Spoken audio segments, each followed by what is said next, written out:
Malam di desa Watu Alas berubah mencekam. Angin mendesir aneh, membawa bau anyir darah yang menusuk hidung.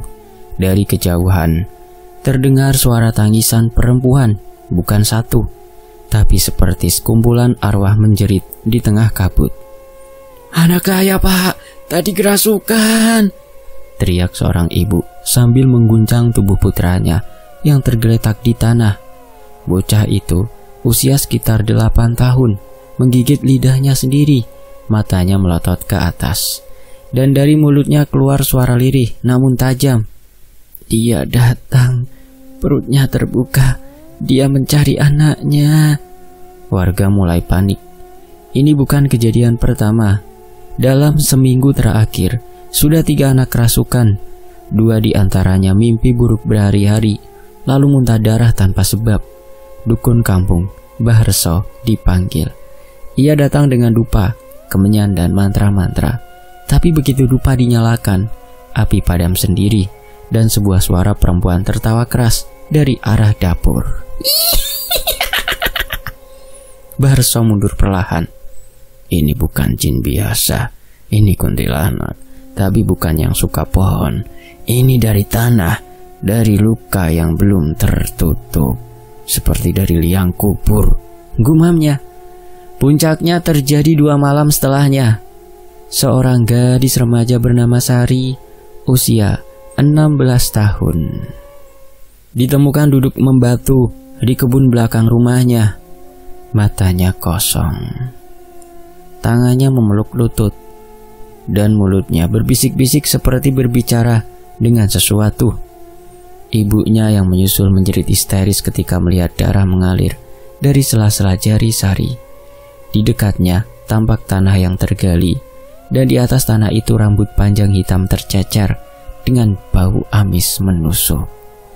Saat warga mencoba membawa Sari ke dalam rumah, gadis itu mendadak menoleh, mulutnya sobek hingga ke pipi, seolah kulitnya terbelah sendiri. Ia tertawa. Suaranya bukan milik remaja itu, melainkan suara tua serak yang menyeramkan. "Dia melihatku. Dia tahu aku belum selesai." Setelah itu Sari pingsan.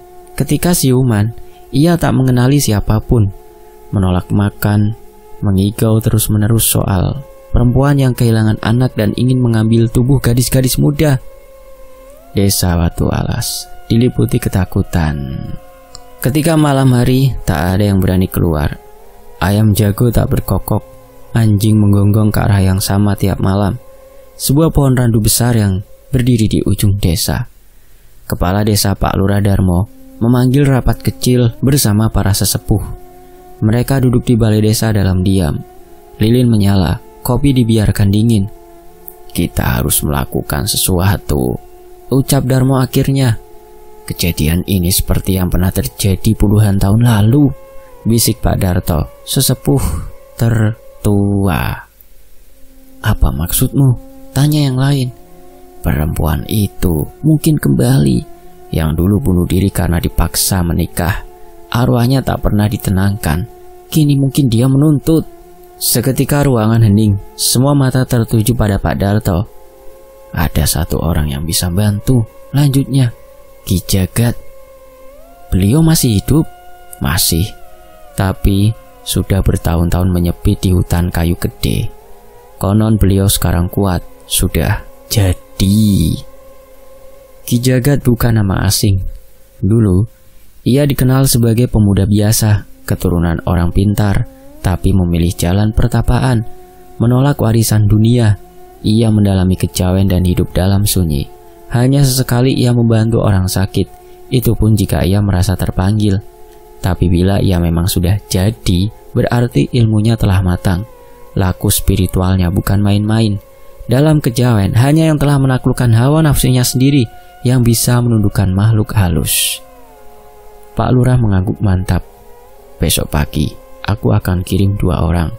Suruh bawa sirih pinang, minyak kelapa, dan tali lawe sebagai tanda permohonan tulus. Kita mohon Ki Jagat turun tangan sebelum semua anak-anak kita diambil." Malam itu langit desa tampak hitam pekat. Tak ada bintang, tak ada bulan. Di kejauhan, suara tangis perempuan terdengar makin dekat, seperti memanggil, seperti menagih sesuatu. Sementara warga bergelung dalam ketakutan. Dua orang pria muda, Raka dan Marto, ditunjuk untuk membawa permintaan kepada Ki Jagat. Mereka menyiapkan bekal, berpakaian hitam-hitam, dan membawa sesaji yang diminta. Saat fajar menyingsing, keduanya berjalan menuju hutan kayu gede, tanpa suara, tanpa tawa, hanya satu tekad, memohon pertolongan pada pertapa kejawen terakhir yang masih tersisa. Di belakang mereka, Desa Watu Alas menanti, dalam diam, dalam cemas, dan dalam bayang-bayang dendam yang belum tertebus. Di kaki bukit kayu gede, berdiri sebuah gubuk kayu tua, tak berpagar, tak berdinding kokoh, hanya atap ilalang tiang dari batang randu dan lantai tanah padat yang bersih. Di dalamnya tak ada perabot mewah, hanya satu tikar pandan, kendi air, dan sebongkah batu sebagai tempat duduk. Disitulah Ki Jagat tinggal, seorang pria tua, rambut panjang, disanggul sederhana, wajah keriput namun tajam matanya, penuh kebijaksanaan, sorot matanya dalam, dan tubuhnya kurus tapi tegak. Ia hidup menyendiri, menjauh dari dunia, larut dalam laku spiritual. Setiap hari Ki Jagat bangun sebelum fajar, mandi di sungai kecil yang mengalir di belakang gubuk. Setelah itu ia duduk bersila di depan tungku dupa, merapal doa dalam bahasa Jawa kuno, kadang lirih, kadang jahar, hanya dalam hati juga. Ia tak mengenal waktu seperti orang kebanyakan. Baginya, pagi dan malam hanyalah pembatas alam. Ia hidup dalam kesadaran penuh, tapa brata, tirakat, dan menjaga kelarasan batin. Di pojok gubuknya tergantung keris Luk Songo, pusaka peninggalan leluhurnya. Keris itu tak pernah digunakan sembarangan. Ujungnya sedikit bengkok, pamornya berpola urat darah. Konon, keris itu hanya hidup saat digunakan untuk melindungi, bukan menyerang. Di bawah tikar pandan tersimpan kitab tua bersambul kulit kerbau. Isinya mantra-mantra kuno, raja dan ajaran kejawen murni. Kitab itu diwariskan oleh gurunya sebelum wafat, dan Ki Jagat hanya membukanya bila tanah mulai retak oleh darah atau langit berubah karena tangis arwah. Pagi itu saat Ki Jagat tengah menyapu halaman dengan lidi kelapa, dua pria muda datang menghampiri. Mereka berhenti jauh dari gubuk, menunduk hormat, lalu meletakkan sesaji, sirih pinang minyak kelapa dan tali lawe. Ki, kami dari Desa Watu Alas. Kami mohon maaf mengganggu laku panjenengan. Desa kami sedang dilanda gaib, ujar salah satu dari mereka, Raka, dengan suara bergetar. Ki Jagat tak langsung menjawab. Ia hanya menatap hening. Sorot matanya menelusuri tubuh mereka, membaca gelombang batin, dan merasakan aura yang mereka bawa. Udara di sekeliling mereka terasa berat. Aroma darah dan tanah basah menempel di pakaian mereka, meski tak tampak kasat mata. Tanpa berkata sepatah kata pun, Ki Jagat berbalik, masuk ke dalam gubuk. Ia duduk bersila, lalu memejamkan mata. Raka dan Marto tetap berdiri, diam, tak berani melangkah. Menjelang sore, Ki Jagat baru keluar lagi. Wajahnya sedikit pucat, dahinya berkeringat. Ia mengangguk pelan. Kalian boleh pulang, aku akan datang. Tapi tidak sebagai penyelamat, hanya sebagai perantara kebenaran yang sudah lama dilupakan. Mereka berdua menunduk, bersyukur, lalu mundur pelan, segera kembali ke desa dengan hati lega. Malamnya Ki Jagat menyiapkan dirinya. Ia duduk bersila menghadap barat, membakar kemenyan dari akar secang dan kulit menyan Jawa. Di depannya ia letakkan kendi air dari tanah liat dan sejumput bunga kantil putih. Mantranya tak panjang, tapi dalam. Ia membuka pintu batin, menyelaraskan tubuh dan memasuki alam mimpi yang bukan sekedar bunga tidur, melainkan wilayah komunikasi ruh. Dalam mimpinya, ia berjalan di lorong sempit, gelap, dingin. Di ujung lorong itu berdiri sosok perempuan berbaju putih lusuh. Rambut panjangnya menjuntai, matanya merah menyala, wajahnya rusak, penuh luka, dan mulutnya menganga seperti tertarik ke telinga. Masih ingat aku? Suara itu menghentak batin Ki Jagat. Meski dalam alam mimpi, tubuhnya terasa gemetar. Ia tahu siapa perempuan itu. Ningrum. nama yang sudah lama ia kubur dalam laku diamnya. Perempuan yang pernah datang kepadanya bertahun-tahun lalu, meminta perlindungan, meminta tolong. Tapi saat itu Ki Jagat belum siap. Saat itu ia masih muda, masih ragu. Ia menolak, dan Ningrum pergi, hilang. Kini ia kembali, tapi bukan sebagai manusia, melainkan sebagai roh penuh dendam. Dulu kau tolak aku, sekarang lihat apa yang terjadi. Aku tak sendiri, mereka semua bersamaku. Kami ingin anak-anak mereka merasakan apa yang pernah aku alami. Ki Jagat terbangun dari mimpinya dengan nafas berat. Tubuhnya basah oleh keringat. Tangannya gemetar, tapi matanya tajam. Ia tahu, ini bukan lagi soal gangguan makhluk halus. Ini soal dosa masa lalu yang belum ditebus. Ia membuka kitab tua di bawah tikar, mencari lembaran bertuliskan mantra penyeimbang antara dunia nyata dan gaib. Ia menemukan rajah berbentuk lingkaran, dengan simbol huruf Jawa di setiap penjuru arah mata angin. Ia tahu, untuk menghadapi Ningrum, ia tak cukup hanya dengan keris dan doa. Ia harus menyiapkan batin yang bersih, hati yang terbuka, dan keberanian untuk menghadapi luka lama. Ia ambil keris Luksongo, menatap pantulannya. Waktunya kau bekerja, tapi bukan untuk membunuh, hanya untuk membuka jalan. Pagi berikutnya Ki Jagat bersiap. Ia kenakan pakaian serba putih, membawa kantong kain berisi bunga, minyak, dan tanah dari makam leluhurnya. Ia menapaki jalan ke desa Watu Alas. Perlahan, hening, tapi mantap. Langit cerah, tapi di kejauhan, suara tangis itu terdengar lagi. Dan Ki Jagat hanya berkata pelan, Ningrum, aku datang bukan sebagai musuh, tapi sebagai utusan kebenaran yang kau tunggu. Ki Jagat tiba di desa Watu Alas saat matahari condong ke barat. Cahaya kuning pucat membias di sela-sela pohon. Tapi desa tampak kelabu, sepi. Tak ada anak-anak bermain, tak ada suara ayam, bahkan suara angin terasa asing. Hampir semua rumah tertutup rapat. Pintu dipalang kayu, jendela dipaku dari dalam, seperti kota mati yang hidup hanyalah aroma ketakutan. Di tengah desa, balai kosong, hanya tertinggal dupa yang terbakar separuh, menghitamkan lantainya. Di tanah dekat sana, Ki Jagat melihat helai rambut panjang melilit pada ranting kecil, hitam, kasar, dan bau amis.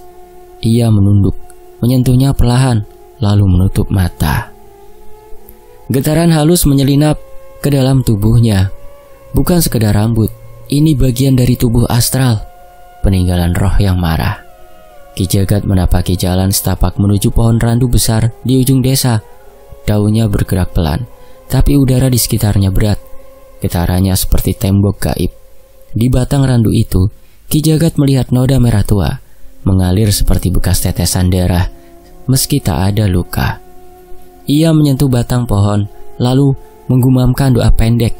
Seketika tercium bau kemenyan bakar. Bukan dari dupa biasa, tapi kemenyan hitam yang biasa dipakai untuk ritual pemanggilan arwah tingkat tinggi. Sudah terjadi pemanggilan, tapi bukan oleh manusia, bisik Ki Jagat pada dirinya sendiri. Ia berjalan ke batas hutan, mencari tempat yang hening, menemukan sebidang tanah bersih di antara ilalang, lalu duduk bersila. Ia keluarkan bunga kantil dari kantong kain, mengusapkannya ke ubun-ubun, lalu menanam satu kuntum di tanah. Angin berembus lirih, daun-daun bergerak tanpa arah. Udara jadi dingin, seperti malam datang terlalu cepat. Ki Jagat menutup mata, menyelaraskan nafas. Beberapa menit berlalu dalam hening, lalu terdengar suara samar. Ki Jagat. Ia tetap diam, tak membuka mata. Masih ingat aku? Kembali, suara itu berubah serak, lalu terdengar tawa pendek, dingin, tajam, penuh luka. Ki Jagat membuka mata perlahan. Di depannya berdiri sosok perempuan. Rambutnya terurai menyentuh tanah, bajunya putih lusuh, wajahnya tak utuh. Bagian kiri hancur seperti terbakar. Bagian kanan masih memperlihatkan kecantikan masa lalu. Mulutnya menyeringai, tapi mata itu mata Ningrum. Ningrum, gumam Ki Jagat. Jadi kau masih ingat, bisiknya. Kau tahu aku mati seperti apa? Ki Jagat menunduk, tak menjawab. Tapi pikirannya kembali ke puluhan tahun lalu. Saat itu, Ningrum datang kepadanya. Masih gadis muda. Tubuhnya penuh lebam, matanya memohon. Ia menolak dipaksa menikah dengan lelaki kaya yang dikenal suka menyiksa istri. Orang tuanya tak peduli, yang penting harta. Ningrum minta perlindungan. Ia tahu Ki Jagat punya ilmu, tapi saat itu Ki Jagat belum teguh. Ia masih ragu, masih belajar mengendalikan hawa nafsu dan keakuan. Ia tolak Ningrum secara halus.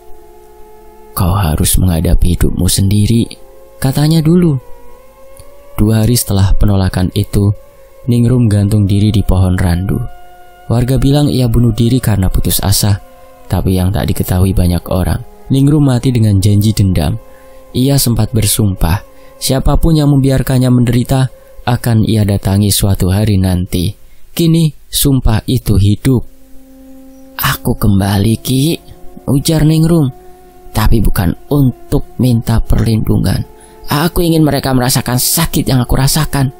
Anak-anak mereka akan jadi perantara. Balas dendammu salah sasaran, Ningrum, ucap Ki Jagat tenang. Mereka tak tahu apa yang terjadi padamu. Jangan teruskan ini. Ningrum tertawa pelan. Kau bicara soal kebenaran, tapi kau sendiri lari dari masa lalu. Ki Jagat menarik nafas dalam. Aku memang salah, tapi menyebar penderitaan hanya akan membuat lukamu tak pernah sembuh. Angin berhembus kencang. Tanah berguncang ringan. Sosok Ningrum melayang pelan mendekati Ki Jagat. Matanya merah, mulutnya menganga hingga ke pipi. Jika kau benar-benar ingin menebus dosamu, maka lawan aku, tapi dengan caramu, bukan dengan doa, bukan dengan kata. Lalu ia lenyap. Udara kembali tenang. Tapi Ki Jagat tahu ini baru permulaan. Ningrum belum akan berhenti. Ia sudah jadi bagian dari tanah. Jiwanya tertanam dalam dendam, dan tubuhnya menyatu dengan tempat kematiannya. Ki Jagat berdiri pelan. Ia tahu, kini tugasnya bukan hanya menolong desa, tapi juga menuntaskan kisah yang pernah ia tolak, dan yang lebih penting, menyembuhkan luka batin arwah yang tersesat. Langkahnya kembali ke desa, tak lagi ringan, tapi matanya mantap. Ia sudah melihat wajah dendam itu. Kini, waktunya menyusun jalan menuju damai. Namun sebelum bisa mengakhiri, ia harus mengerti seluruh kisahnya Ningrum, jejak kematiannya, dan alasan kenapa arwah itu menolak pergi. Dan malam nanti ia harus masuk lebih dalam ke dunia gaib, menembus batas antara hidup dan mati. Desa Watu Alas mungkin belum sadar, tapi perang halus sudah dimulai. Pagi menyingsing dengan langit kelabu. Desa Watu Alas masih dalam ketakutan. Tak ada tawa, hanya bisik-bisik dan tatapan cemas dari balik jendela. Tapi pagi itu, Ki Jagat tidak diam. Ia mulai bergerak. Langkah pertamanya adalah rajah tanah. Ia menanam jimat dari kain mori bertuliskan aksara Jawa kuno di 4 penjuru desa, utara, selatan, timur, dan barat. Masing-masing ditanam pada titik pertemuan energi bumi yang ia rasakan lewat kepekaan batinnya. Tiap rajah disertai tetesan minyak cendana dan bubuk arang dari dupa semalam. Setelah itu, ia menggantung janur kuning di setiap persimpangan dan sudut rumah warga. Janur itu dibentuk seperti keris kecil, dibacakan doa penolak bala, dan disematkan bunga kantil yang telah didoakan sebelumnya. Ki Jagat memilih bunga kantil karena baunya mampu mengusir roh jahat dan menenangkan makhluk halus yang marah. Ia tak hanya bekerja sendiri. 2 pemuda desa, Wira dan Parman, ikut membantunya. Mereka tak bicara banyak, tapi mata mereka penuh harap. Setiap langkah Ki Jagat diikuti dengan takzim. Di sore hari, Ki Jagat duduk bersila di depan balai desa. Tangannya meremas tas kain kecil berisi kembang telon, melati kenanga dan kantil. Ketiganya sudah direndam semalaman dengan air doa. Ia membaca mantra Semar Mesem perlahan, menggetarkan udara sekitarnya. Mantra ini bukan sembarang ajian. Semar Mesem adalah ilmu penunduk, biasanya untuk melembutkan hati dan roh, tapi dalam level tertentu. Mantra ini bisa menembus ruang gaib, menyentuh sisi lembut dari makhluk halus yang tersesat. Setelah itu, ia mulai membaca Aji Pancasona, ilmu pertahanan gaib warisan para leluhur. Dalam ilmu ini, tubuh kasarnya boleh saja luka, tapi sukma tetap berdiri. Pancasona membuat seseorang bisa bangkit meski dihantam serangan astral berkali-kali. Gusti, titip jiwa lan roko iki kangge lemah niki, ucapnya pelan. Jika bukan aku yang menjaga, siapa lagi Gusti? Malam tiba, desa gelap, semua lampu dimatikan atas perintah Ki Jagat. Hanya alun-alun yang diterangi obor kecil di keempat sudutnya. Di tengahnya Ki Jagat berdiri sendiri, di sekeliling warga mengintip dari kejauhan diam-diam. Ia menggambarkan lingkaran dari garam dan bunga kantil. Di tengahnya diletakkan keris Luk Songo yang ditancapkan di tanah. Di belakangnya, kitab tua dari lontar Jawa terbuka, berisi aksara yang hanya bisa dibaca oleh mereka yang menjalani tapa suci. Ki Jagat duduk bersila, mata tertutup, kedua tangan di dada membentuk mudra. Nafasnya dalam dan perlahan. Ia tak lagi melihat dunia nyata, ia menembus dimensi gaib. Hening beberapa saat, lalu tanah bergetar ringan. Suara tangis lirih mulai terdengar dari arah barat. Tangisan berubah menjadi jeritan.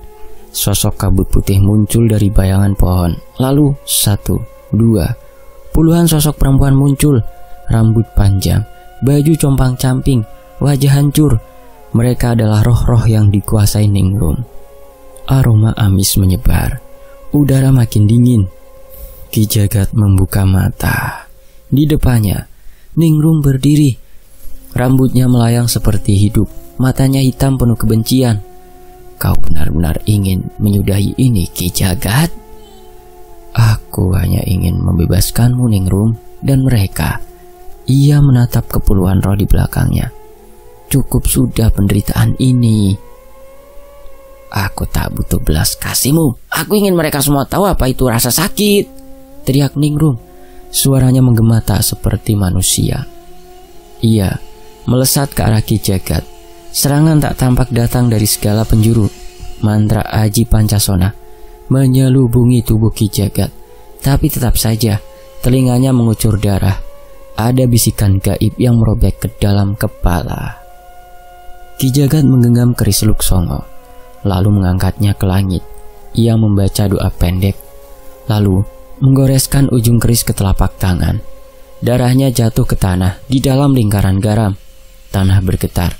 Cahaya lembut keluar dari lingkaran. Roh-roh di belakang Ningrum berteriak. Beberapa melayang mundur, sebagian hilang seperti kabut terkena cahaya.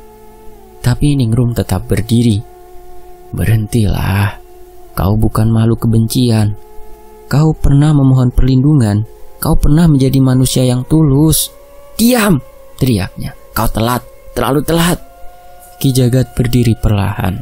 Tubuhnya gemetar, kerisnya retak. Tapi ia tetap mencengkramnya.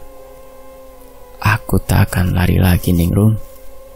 Jika harus menghadapimu dalam dunia ini maupun yang lain, aku siap. Aku akan tetap dalam terang. Ningrum melayang tinggi. Sosoknya membesar, menyatu dengan kabut. Tapi sorot matanya ragu.